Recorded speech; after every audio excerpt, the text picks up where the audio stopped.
This client in particular has a round head shape, and to offset that, you have to do the opposite of that, which is a square. So any square head shape looks really good on a round head shape. So a square would be a crop, things of that nature, right? So first things first, I'm saturating my client's hair. I really like the mist bottle, so if you guys don't have one, I suggest getting one and putting some water tonic in it. It definitely elevates the experience for your client. So first things first, I'm kind of combing to kind of get that natural, where his hair wants to naturally lay, and then I'm gonna start with some forward graduation. Essentially what this is I'm just building weight where it needs to be. Since he has a very round head shape, I don't want to concave it and like give his head shape even more of a round appeal. So we're gonna do some forward graduation here.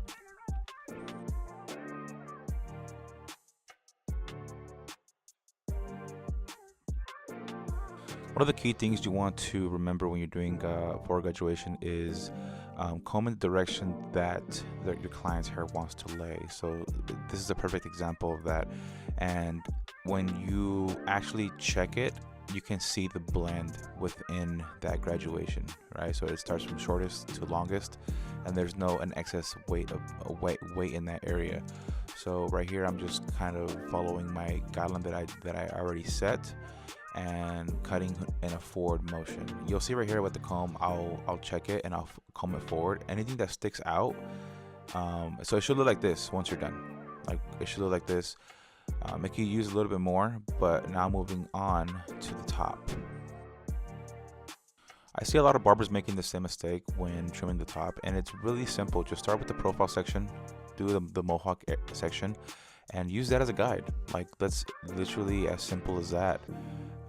And then once you set that guide, it's really gonna follow the whole haircut, right? So right here, I'm just taking off about 1 inch or so, following that all the way to the back. He does want that textured look, especially since he does have recession corners, and he doesn't want it too short. So he doesn't want his bangs too short. But this is what I mean when you set that guideline. So now I'm taking horizontal sections, and that mohawk section that I did prior is gonna be my guide. So once you set that guide, it's not gonna go anywhere, and if you did it right, you're gonna see the guide. And if you don't see the guide, then that kind of tells you, you know. As you can see that I'm cutting in the contour to my client's head shape, you know, so it's like almost round, but it's not. So in the back right here, I'm kind of just following the cowlick, and I'm going from there. So whenever you guys are having that feeling, okay, how do I do the top? This is how you do it. Just take that mohawk section and set it in, and then take horizontal sections, and then you're solid. This will definitely speed up your haircuts too if you're all about speed. But this is how you get an even cut every single time.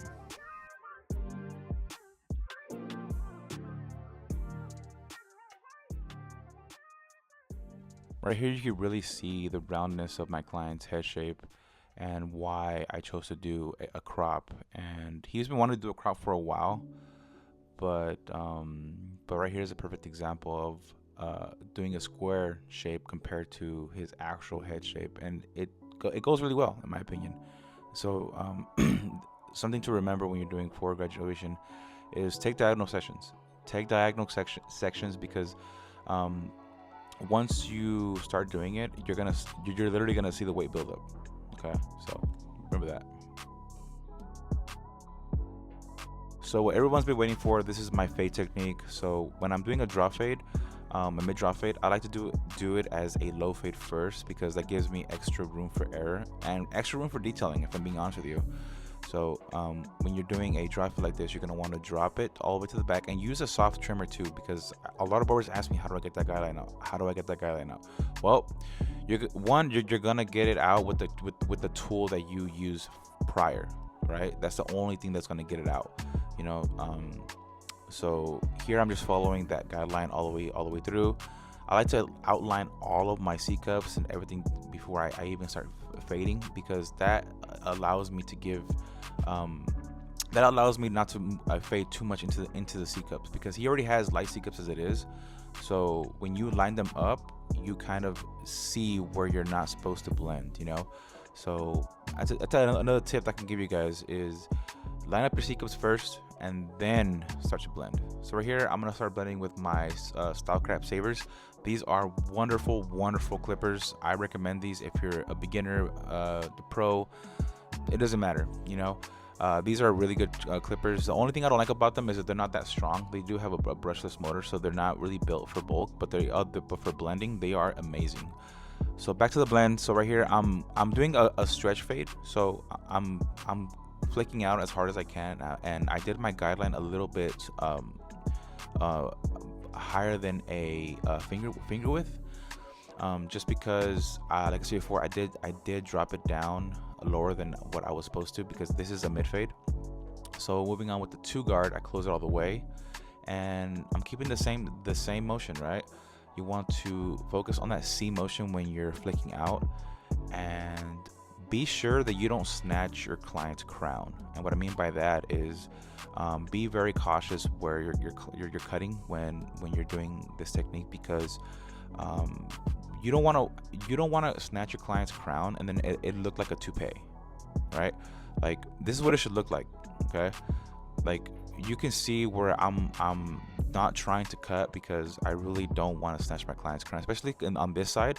The cowlick really goes into the fade zone, and I'm very cautious when it comes to cowlicks, you know, especially on this side too. If you can see, this C cup is a lot lighter, so I'm gonna stop it right about here. I don't even touch the C cup with the tube because of how thin that C cup is already. So just because you do something to one side doesn't mean you do it to the other side too. You know, I feel like that's what a lot of barbers preach, is if you do one thing to the other side, you do the same to the other side. Well, no, not in every case. This is why you have to really pay attention to your client's growth patterns, because this side right here is my client's stronger side, okay? And this side, I'm pretty much just doing my normal fade technique, but the other side I take a little bit time, because he doesn't have the same growth patterns as he does on this side. So just keep that in mind when you guys are blending, okay?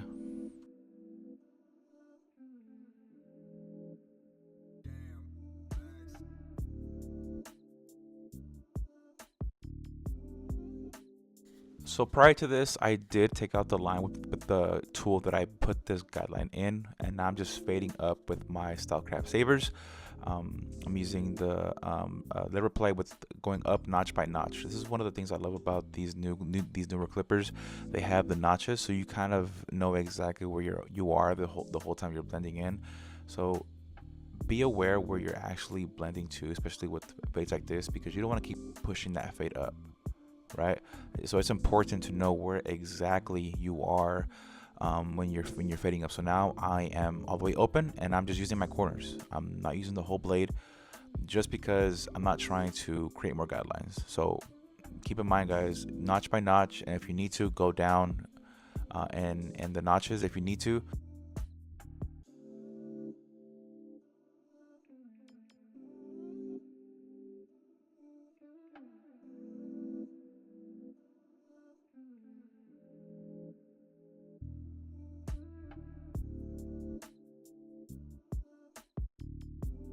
So during my initial fade technique, I like to fade down and set the base, and now I'm blending up. So prior to this, I did with the trimmer, then I did my clipper, 0 all the way up to a half, and now I'm doing a one closed, and I'm using my corners only, attacking those dark spots. As you can see, there's a few right here, and you'll see me take them out with my 1 guard, and I'll go back and forth between the 1 guard and the half guard. Sometimes I do skip the half guard. Sometimes I know a lot of barbers skip the 1 guard. For me, it's the half, just because your clipper already has a half, and the cool thing about Stylecraft clippers is that they come with a stretch bracket, so you can apply that onto the clipper, and it opens up a little bit longer than the half too. So right here, I'm taking longer strokes and erasing these dark spots. So I really hope you guys are liking this video, and if you guys are, please hit that like button and subscribe, just because I feel like a lot of you guys watch my videos and don't like anything. It really helps. It really does help out the channel, and I want to provide as much value as I can in the future. So if you guys are liking this video, please like and subscribe.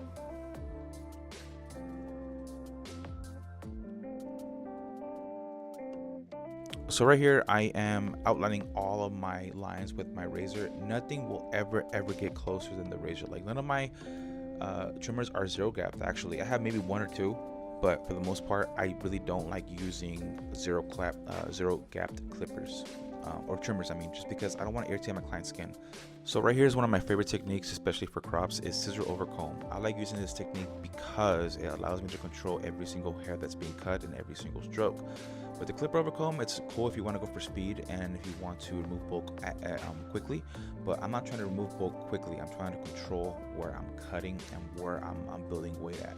Especially since I already set the foundation with scissor work, I'm just cleaning it up with scissor over comb.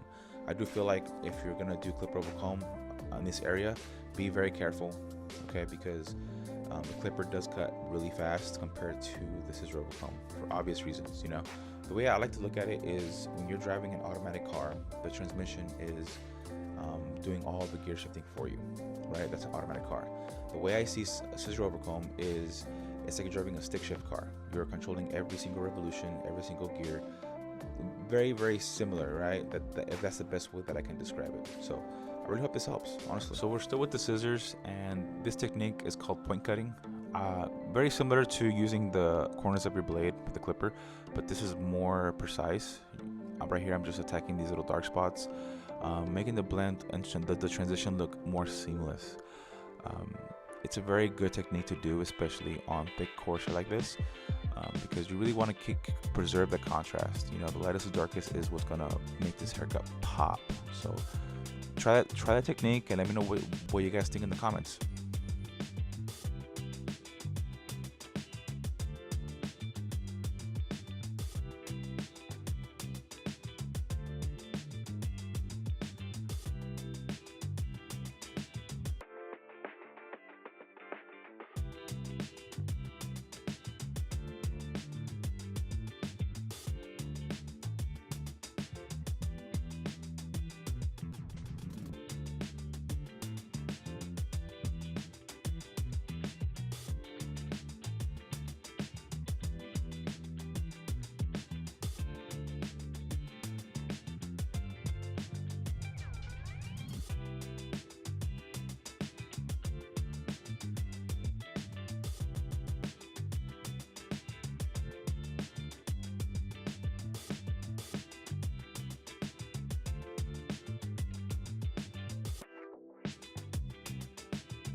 So now moving on to the beard. If you made it this far, I want to say thank you for checking me out, and I really hope you're taking a lot from what I'm trying to teach here.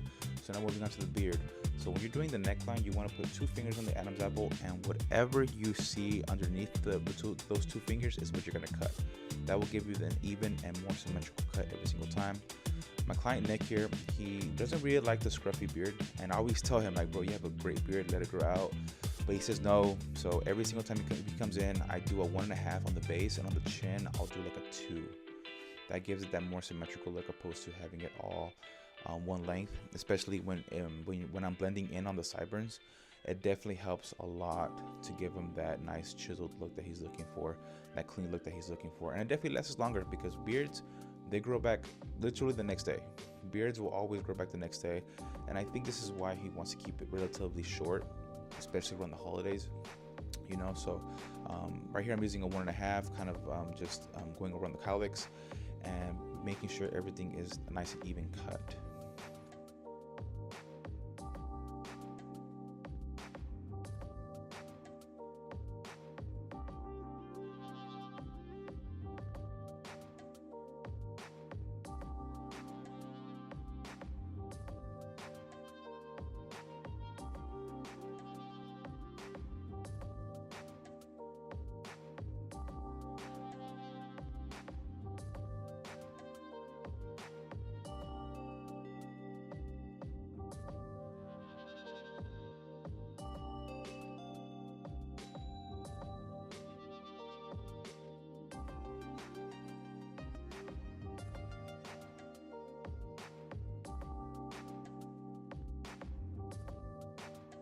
So since I've already did the base of a 1.5, to fade the sideburns is relatively easy because you skip a lot of the steps. So I started off with the half on the sideburns, and then I work my way down. And I really don't like using guards when the beard is this short. I kind of just play it by ear and just use my corners only and attack those dark spots.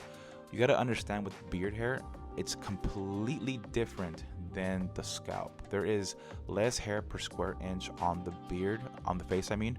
So you really have to be very cautious and really only use your corners when you're blending the beard.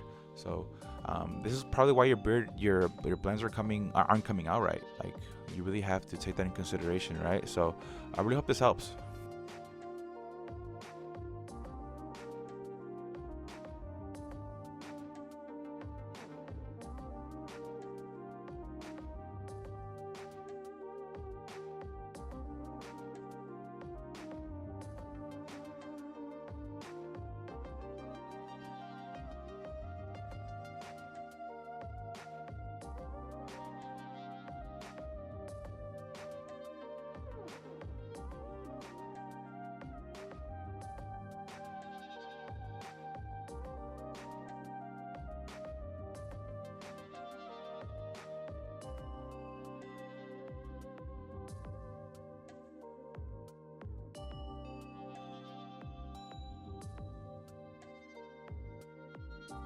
So in the beginning of the video, if you guys remember me talking about outlining my clients, all the lines and stuff like that, that's pretty much what I did with the beard too.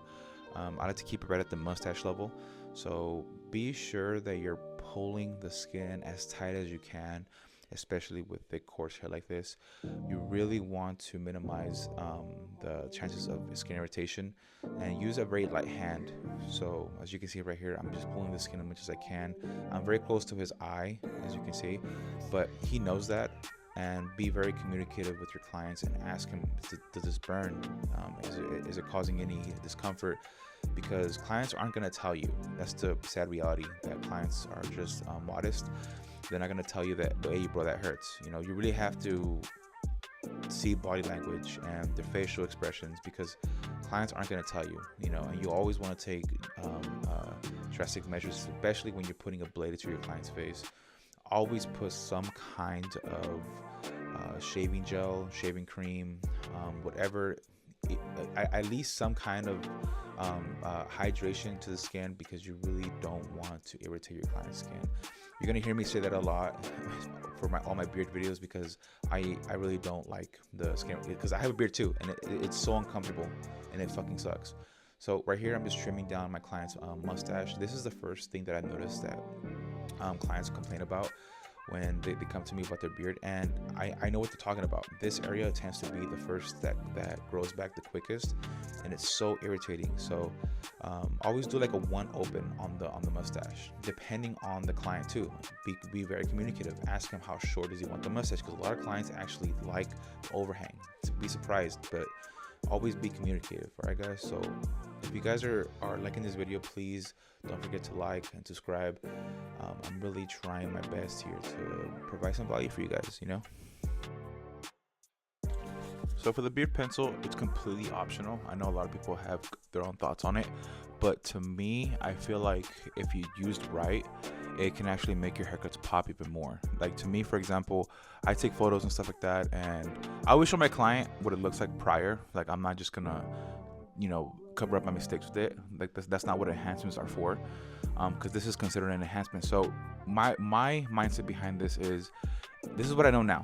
So if you guys don't know this, big movie productions, they have to mimic rain. So organic rain, like real rain, cannot be caught with an actual camera. You have to literally mimic it. So what do? They create artificial rain, you know. So that's the exact same approach here. Like, why wouldn't you want to make your client look their best before they get out of the chair?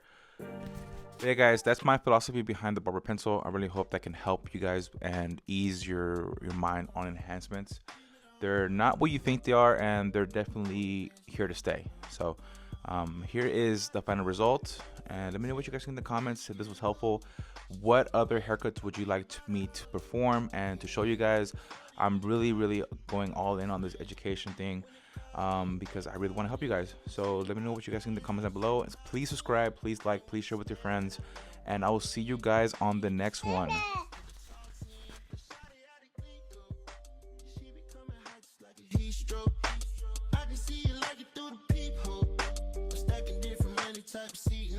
I'm talking seat notes, and if you hit seat notes, just spend what you want, and you get what you want. I guess you got what you wanted.